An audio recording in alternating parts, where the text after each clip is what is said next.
Audio Jungle. Film dilanjutkan, monster itu mengeluarkan asap yang sangat tebal dan monster tersebut dinamakan Paus Putih. Mereka bertiga terus dapat gangguan dari paus tersebut. Rem mencoba melawannya untuk memperlambat. Namun belum bisa juga, paus itu terus mengejar-ngejar.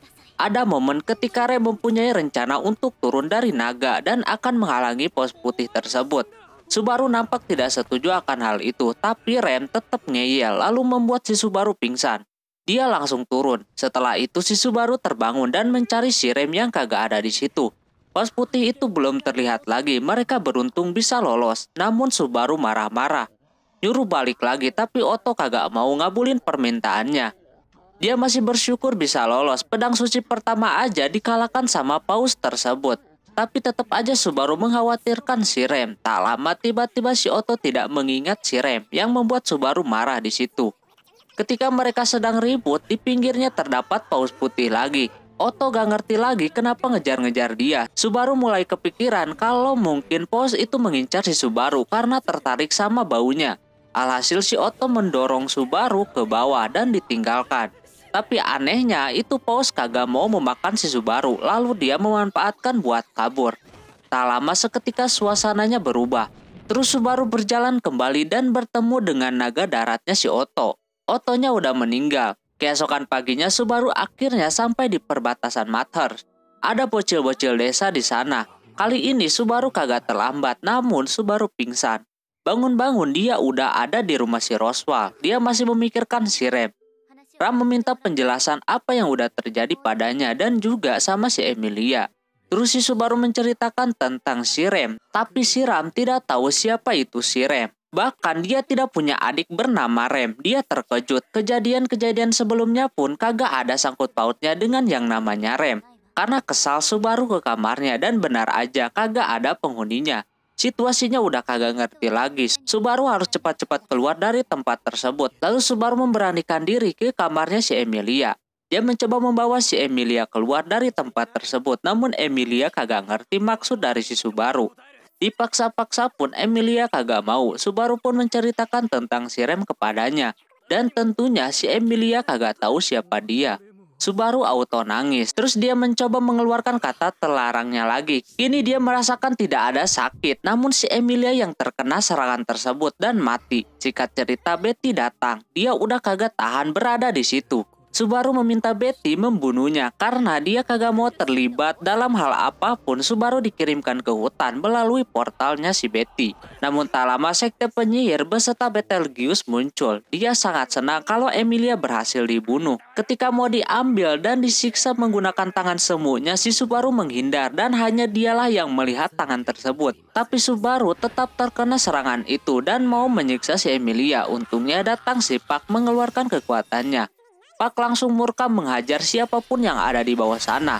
Tapi tak lama dia terkena tangan semu milik si Betelgeuse. Namun dia masih bisa keluar dan berubah menjadi kucing yang sangat besar. Lalu dia seketika mengubah cuacanya menjadi bersalju, yang membuat di sekitarnya menjadi beku. Dia terpaksa melakukan semua itu. Terlebih lagi Subaru udah melakukan beberapa dosa hingga Pak terpaksa melakukan hal tersebut. Pak akan menghancurkan dunia. Pak hidup karena Emilia. Kalau nggak ada dia hidupnya udah hampa. Tak lama Subaru pun mati.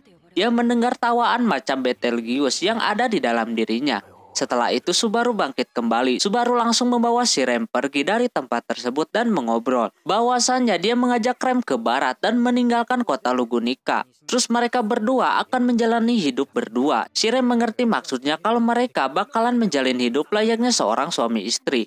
Ngurus ini dan itu. Di situ Rem menceritakan panjang lebar yang akan terjadi ketika mereka hidup di sana. Namun Rem menolak semua itu karena belum waktunya dia. Rem menyuruh Subaru menceritakan apa yang sudah terjadi. Subaru mengatakan kalau dia udah kehilangan jati dirinya. Dia gak bisa apa-apa, hanya pembuat masalah. Dan juga dia datang ke situ juga kagak bisa apa-apa seperti kehidupan sebelumnya. Pokoknya dia di situ merasa dirinya lemah dan gak punya jati diri. Tapi Rem mencoba menenangkannya kalau dia salah satu bukti kalau Subaru sangat membantu banyak orang. Dia sangat menyukainya. Subaru yang membuat Rem percaya sampai sejauh ini. Rem mengajak Subaru untuk memulai semua dari nol lagi bareng dia. tapi Subaru maunya sama Emilia. Sakit gak tuh ditolak. Subaru hanya ingin Emilia tersenyum. Banyak kesuraman di depan sana. Subaru meminta bantuan Rem untuk membantunya dari nol lagi. Rem dengan senang hati akan mengabdi untuk Subaru. Lalu dia dipeluk dan menangis. Inilah awal dari Natsuki Subaru yang sesungguhnya. Zeroから始める異世界生活を. Singkat cerita, Subaru mencoba bernegosiasi dengan Cruz lagi. Kini dia menawarkan tentang membunuh Paus Putih. Seketika Will mengeluarkan aura emosinya. Dia akan membagi penambangan di sekitar kawasan si Roswell sebagai gantinya. Emang sangat sulit bagi Subaru untuk membuat si Cruz mempercayai dia. Subaru punya bukti lewat HP yang dia punya, yang kagak sengaja dia tahu waktu kemunculannya. Tak lama Anastasia dan Russell datang. Dia dapat undangan karena si Rem. Anastasia sudah menerima terlebih dahulu tawaran si Subaru. Russell pun sama, lumayan dapat tempat penambangan. Sebenarnya masih banyak yang Cruz ingin tanyakan karena kecerdikan Subaru, dia pun menerimanya. Will langsung berterima kasih kepada Subaru karena udah memberinya kesempatan untuk melawan Paus Putih. Yang mana istrinya pedang suci pertama mati karena paus tersebut. Setelah itu karena waktunya mepet, pasukan Cruz udah berkumpul dan bersiap-siap. Tak lama datang si Pelik yang memberitahu tentang si Wilhelm dan istrinya sang pedang suci pertama. Dia menyuruh Subaru tidur. Esok paginya, Subaru disuruh untuk memilih naga darat yang mau dipakai. Dia memilih naga yang pernah dibawa Will sebelumnya. Terus pas perkumpulan, datang pasukan si Anastasia. Bentuknya macam serigala. Mereka kayak tentara bayaran gitu. Dan Cruz pun ternyata ikut bagian. Walaupun Subaru kagak punya kekuatan, tapi dia punya bau yang mengundang Paus Putih tersebut. Tak lama datang juga veteran yang pernah melawan Paus Putih. Dia berterima kasih kepada Subaru, lalu dia bertemu dengan Will. Karena waktunya enggak banyak, Cruz memberikan arahan dan pidatonya sebelum keberangkatan, yang penuh emosi. Inilah momen untuk membalaskan dendam. Lalu mereka berangkat. Di perjalanan, Subaru bertemu dengan kucing bocil bernama Mimi dan saudaranya.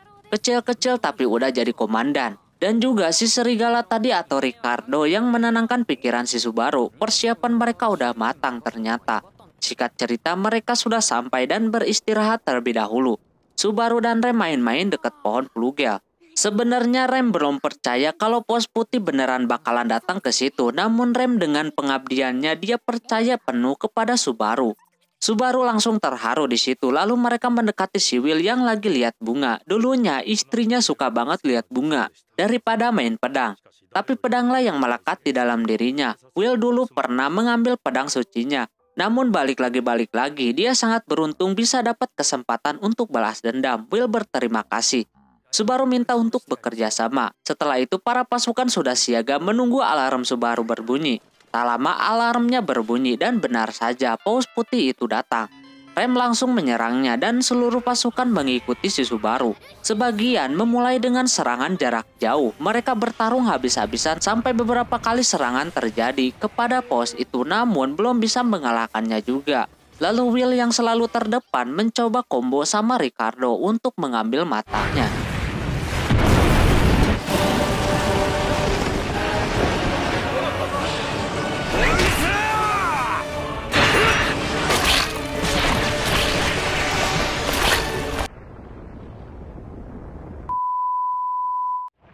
Namun Paus malah makin murka, matanya berubah warna dan mulai mengeluarkan asap tebalnya disertai suara yang bergema. Rem mencoba menjauh dari tempat tersebut. Di tengah perjalanan banyak suara-suara prajurit yang gugur dan Rem hampir aja kena serangan asal tersebut. Cruz mencoba mengumpulkan kembali pasukan yang tersisa. Cruz harus menyusun rencananya kembali. Namun tak lama terdengar suara lengkingan Paus Putih yang membuat orang-orang di sekitar pada gak kuat dan keracunan. Disinilah peran si Pelik dibutuhkan. Pasukannya pun mulai berkurang lagi. Subaru akan jadi umpan sedangkan Cruz menyusun rencananya kembali. Dia mulai beraksi mengeluarkan kata terlarangnya lagi yang membuat bau dia makin kuat dan langsung disambar oleh Paus tersebut. Untungnya Rem cepat tanggap. Will pun ikutan lagi bareng Ricardo sama yang lainnya mencoba menutupi lubang asapnya dan juga Will berhasil mematahkan tanduk Paus tersebut. Setelah itu si Paus kagak mengikuti mereka tapi tak lama dia muncul dari atas yang membuat mereka terpental. Will yang gak ada waktu buat menghindar, terpaksa dia harus dimakan. Dan juga Subaru dia hampir aja kena makan. Untungnya ada Ricardo menolongnya, situasinya makin buruk. Paus yang muncul bukan lagi satu, melainkan 3. Tapi Subaru dan Rem tidak nyerah gitu aja, Rem tetap menyerang. Cruz pun masih ikut membantu, pasukan mereka kagak ada pilihan selain melawan Paus itu. Semua di luar dugaan, kalau Pausnya bakalan jadi 3. Terus Subaru mencoba mengulur waktu lagi, giliran Mimi yang nolongin. Katanya Ricardo udah baik-baik aja. Setelah dapat pertolongan dari si Pelik, katanya semuanya udah kelihatan mudah. Subaru mencoba berpikir kembali dan akhirnya dia menyadari sesuatu. Terus Rem dan 2 komandan itu mengeluarkan si Will dari tubuh si Paus. Cuma di situ Will pingsan dan langsung dibawa. Sedangkan Subaru mempunyai rencana. Dia pergi ke si Cruz lagi kalau bahwasannya si Paus membelah dirinya menjadi 3 dan yang asli itu berada di atas yang kagak ngapa-ngapain. Dia punya ide yang sangat beresiko, namun Cruz kagak ada pilihan lain selain menerima. Dia akan mengurus 2 Paus, sedangkan Subaru mencoba mendekati yang atas.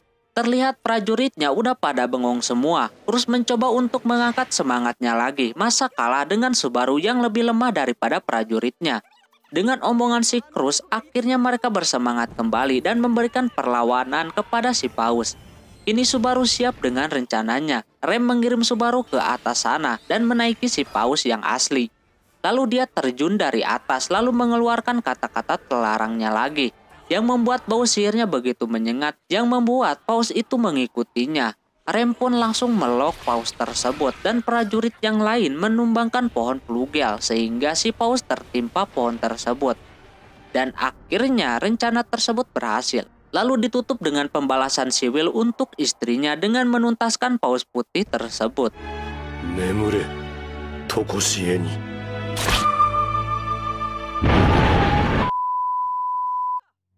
Dengan begini Paus putih udah dikalahkan, Subaru masih aja belum tenang. Tak lama datang si Cruz menghampirinya. Dia sangat berterima kasih dan Subaru disebut jadi pahlawan penuntas Paus putih. Di situ dia gak mau ambil pusing untuk berteman. Jika ada kesusahan maka mereka siap membantu. Cruz tahu kalau perjalanan Subaru belum selesai. Dia masih membutuhkan prajurit. Si Will siap untuk memberikan jasanya buat membantu si Subaru. Karena dia udah mewujudkan balas dendam si Will dan si Cruz bakalan balik membawa mayat Paus putihnya. Subaru sangat senang dapat bantuan. Setelah itu si Rem tetap mau ikut sama Subaru, padahal dia harus melakukan penyembuhan terlebih dahulu dan harus ikut Cruz pulang. Alhasil karena itu suruhan Subaru, dia mau mengikuti arahannya. Si Ricardo pun sebenarnya udah tahu kalau tujuan Subaru selanjutnya adalah sekte penyihir. Dia pun udah mendatangkan prajurit yang tersisa yang ternyata itu Julius beserta kawan-kawan yang lainnya.